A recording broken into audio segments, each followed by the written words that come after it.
You ask Tiger to calculate. This deals with linear inequalities with one unknown. The final result is x smaller than -6. Let's solve it step by step. Isolate the x. Divide both sides by 3.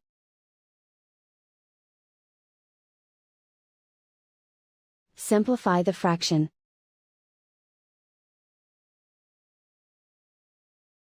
Find the greatest common factor of the numerator and denominator.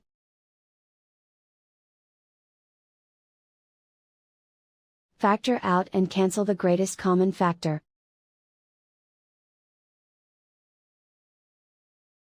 Plot the solution on a coordinate grid. And so the final result is x smaller than -6.